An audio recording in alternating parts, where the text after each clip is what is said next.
باسم عباس شنو يتحدث عن لاعب المنتخب العراقي سابقا يونس محمود. شاهدوا وياي على صعيد المنتخب. زين، من تجي تقارن على الهداف التاريخي الثاني بعد حسين سعيد بالمنتخب الوطني يونس محمود.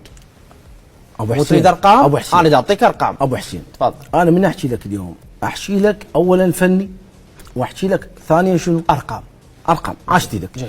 اليوم انا من اجي مثلا اقيس علاء كاظم بيونس محمود، انا شخصيا ورايي الشخصي وفنيا احكي لك اسالك كل مهاجم انت رايك محترم، احكي لك انا تقنعني وتقنع الرياضيين صح؟